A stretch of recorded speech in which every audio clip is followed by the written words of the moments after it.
उत्तरार्ध में कई विदेशी और भारतीय विद्वानों ने हिंदी साहित्य के इतिहास लेखन के क्षेत्र में महत्वपूर्ण कार्य किया, जिसमें फ्रांस के निवासी गासा ततासी, महेश दत्त, माता दीन मिश्र, शिव सिंह सेगर आदि के नाम हमें प्रमुख मिलते हैं। अब साहित्य के इतिहास को जानने के लिए हमें उपस्थित साक्ष्य हैं, उनमें पहला स्रोत है। स्रोत भी दो प्रकार के हमें देखने को मिलते हैं, एक अंतः साक्ष्य है और एक बाह्य साक्ष्य। अंतः साक्ष्य में हमें पहला भक्त कवियों के ग्रंथ मिलते हैं। भक्त कवियों के ग्रंथ के अंतर्गत गोकुलनाथ द्वारा रचित 84 वैष्णवों की वार्ता, 252 वैष्णवों की वार्ता, नाभादास द्वारा रचित भक्तमाल, गुरु ग्रंथ साहब, शाहीदास ध्रुवदास द्वारा लिखित भक्ति नामावली और संतों की बानियां हमें देखने को मिलती हैं। इसके साथ ही हमें भक्त कवियों के ग्रंथों में अनेक कवियों के जीवन चरित्र और उनके काव्यों का संग्रह हमें देखने को मिलता है। दूसरा है विविध कवियों के द्वारा लिखित साहित्य सामग्री।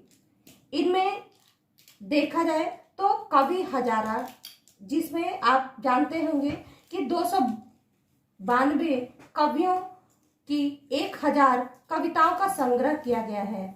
भिखारी दास जी द्वारा काव्य निर्माण इस दिशा में महत्वपूर्ण ग्रंथ हमें देखने को मिलता है। इसके साथ साथ ही कवि नामावली में 10 कवियों के नाम मिलते हैं, देखने को हमें मिलते हैं। इनमें विविध कवियों के बारे में आपको जानकारी और उनके ग्रंथों के बारे में जानकारी मिलेगी। इसी के साथ साथ दिग्विजय भूषण, रस चंद्रोदय, दिग्विजय भूषण में 192 कवियों का काव्य संग्रह है, जबकि रस चंद्रोदय में 242 कवियों की कविताओं का संकलन हमें देखने को मिलता है। अब आगे चलते हैं बाह्य साक्ष्य की तरफ।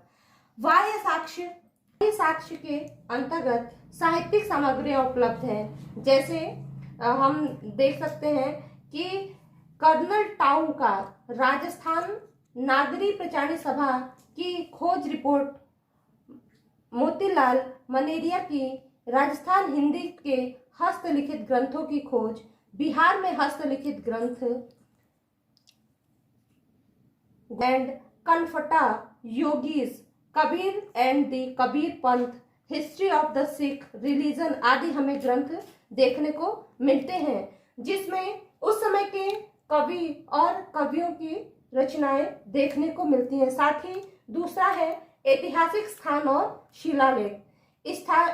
ऐतिहासिक स्थलों में चंदेल राजाओं के समय जैन शिलालेख और आबू पर्वत के राजाओं के द्वारा खुदवाए गए शिलालेख हमें देखने को मिलते हैं।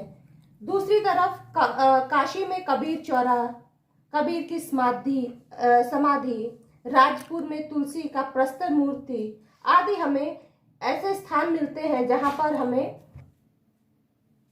तुलसीदास के जन्म स्थान आदि ऐसे स्थान हैं जहां पर हमें स्थल के साथ साथ शिलालेखों द्वारा भी वहां के बारे में जानकारी मिलती है। आगे जो जानकारी है वह जनश्रुतियों के द्वारा मिलती है।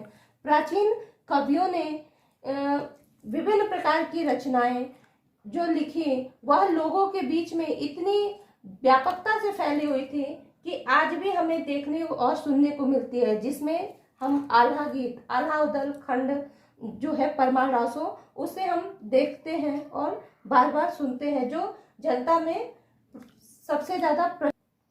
आगे हिंदी साहित्य के इतिहास में हमें कुछ पद्धतियां भी देखने को मिलती हैं, जिसमें पहली पद्धति है कवियों का जीवन परिचय और इतिहास।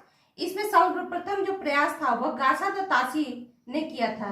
इनकी रचना है हिंदुई साहित्य का इतिहास लिखा गया, जिसमें 738 कवि और लेखकों का हमें संग्रह देखने को मिलता है, जिसमें 72 जो कवि थे वह साहित्यकार जो थे वो हिंदी के थे, बाकी जो शेष थे वह उर्दू के थे।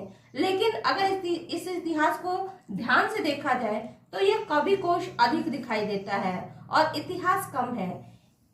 कुछ समालोचकों के मतानुसार इसे इतिहास ग्रंथ न कहकर कहना उचित नहीं है।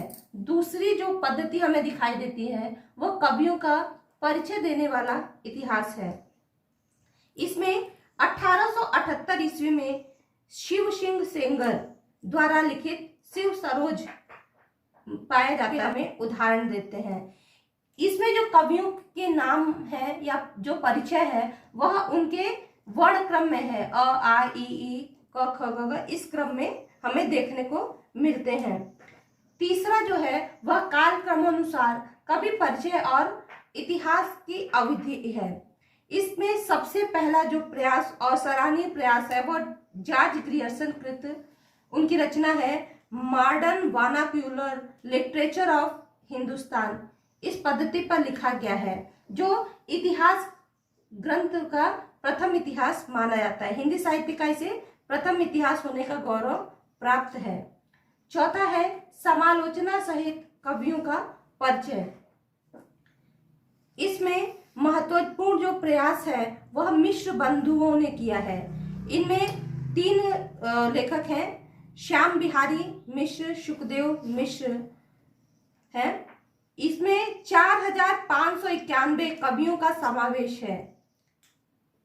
हिंदी साहित्य के इतिहास की प्रमुख कवियों के नामों पर 14 उपकालों की स्थापना इसमें हमें देखने को मिलती है। पद्धति है वो समाज और साहित्य के मध्य सामंजस्य स्थापित करने वाला इतिहास हमें देखने को मिलता है। इसमें जो रचना है वह पंडित रामचंद्र शुक्ल कृत हिंदी साहित्य का इतिहास मानी जाती है, जो आज तक के इतिहास ग्रंथों में सर्वश्रेष्ठ ग्रंथ है और अपना प्रमुख स्थान रखती है।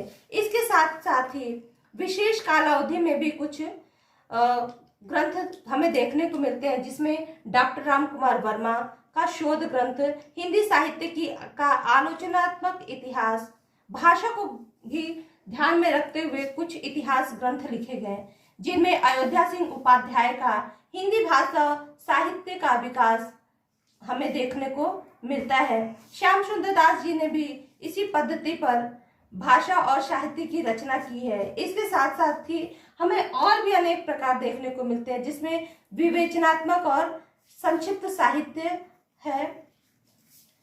समग्रता को लक्ष्य करके भी कुछ इतिहास ग्रंथ लिखे गए। इन इतिहास ग्रंथों के लेखन के साथ साथ ही हिंदी साहित्य में एक और समस्या उत्पन्न हो गई, वह थी काल विभाजन की समस्या और नामकरण की समस्या। कि काल विभाजन और नामकरण की समस्या को लेकर अलग अलग कवियों और लेखकों के जो दृष्टिकोण है उसको लेकर हिंदी साहित्य का सबसे पहला जो इतिहास ग्रंथ था वह फ्रांसीसी विद्वान गासा द तासी ने लिखा था। गासा द तासी ने लिखा था, ये फ्रेंच भाषा में लिखा गया। इसका नाम था इस्तवार द ला लिट्यूर इंडोए हिंदुस्तानी। इसका प्रथम भाग 1839 ईस्वी में और दूसरी भाग 1847 ईस्वी में प्रकाशित हुआ।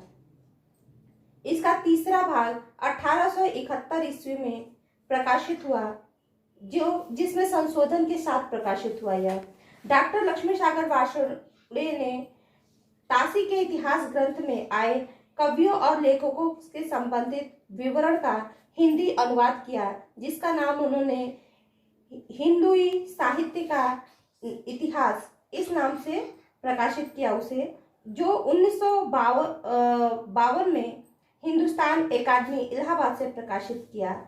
इसमें तासी ने क्या किया था, जो लेखक थे उनका कालक्रम के अनुसार उन्होंने लिखने का प्रयास किया, लेकिन इतिहास बोध के अभाव में उन्होंने अपूर्ण सूचनाओं के कारण अपने ग्रंथ को एक क्रमबद्ध इतिहास का रूप में न दे सके। इस कारण से इस इतिहास लेखन की परंपरा का एक ग्रंथ तो माना जाता है, लेकिन इतिहास के साहित्य का पूर्ण रूप से इसे प्रमुखता नहीं दी जा सकती। दूसरा है मौलवी करीमुद्दीन। तासी के पश्चात मौलवी करीमुद्दीन ने तजाकिरा ईश्वरा ई हिंदी नाम से किया, जो 1848 ईस्वी में दिल्ली कॉलेज द्वारा प्रकाशित किया गया। इसमें उर्दू कवियों का इतिहास और शायरी हमें देखने को मिलती है। इन्होंने अपने इतिहास क्रम को कालक्रम के अनुसार प्रस्तुत करने का प्रयास किया, किंतु सूचनाओं के अभाव में उन्हें सफलता नहीं मिल पाई। तीसरा जो इतिहास लेखन की परंपरा का प्रमुख ग्रंथ है वह शिव सेंगर द्वारा लिखित शिव सिंह सरोज है, जो 1778 ईस्वी में नवल किशोर प्रेस लखनऊ से प्रकाशित हुआ। इसमें 838 कवियों की रचनाओं से लेकर 2000 उदाहरण दिए गए हैं। इनमें कवियों का जो नाम का क्रम है वह अकारादि क्रम में रखा गया है। कवियों का परिचय कालक्रम से न दिए जाने के कारण इस ग्रंथ को कुछ लोग इतिहास की श्रेणी में नहीं रखते, पर कवियों की रचनाओं के संग्रह तथा उनके जीवन परिचय की दृष्टि से यह ग्रंथ अपना महत्वपूर्ण स्थान रखता है। अगला जो है इतिहास लेखन वह है ग्रियर्सन द्वारा किया गया। जॉर्ज ग्रियर्सन द्वारा इनकी रचना है the Modern Vernacular Literature of Hindustan. यह जो पत्रिका है वह 1988 ईस्वी में Royal Asiatic Society of Bengal की पत्रिका के विशेषांक से यह प्रकाशित हुई। ग्रियर्सन के इस इतिहास में कवियों और लेखकों का क्रमानुसार वर्गीकरण प्रस्तुत किया गया है। साथ ही उसमें इन्होंने प्रवृत्तियों के आधार पर भी इसका वर्णन किया है। इस इतिहास ग्रंथ की सामग्री शिव सिंह सरोज से ली गई है और ग्रियर्सन ने इसे अपने अलग अलग भागों में बांटा है। आगे जो प्रमुख लेखक हैं वह है मिश्र बंधु विनोद।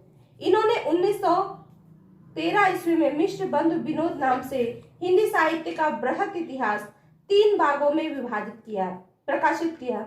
यह इतिहास पंडित गणेश बिहारी मिश्र, श्याम बिहारी मिश्र और डॉक्टर सुखदेव बिहारी मिश्र के सम्मिलित प्रयास से लिखा गया, जो तीनों सगे भाई थे। मिश्र बंधु विनोद का चौथा भाग 1934 ईस्वी में प्रकाशित हुआ। अगला जो साहित्य के इतिहास की दृष्टि से अपना महत्वपूर्ण स्थान रखता है वह आचार्य रामचंद्र शुक्ल जी हैं।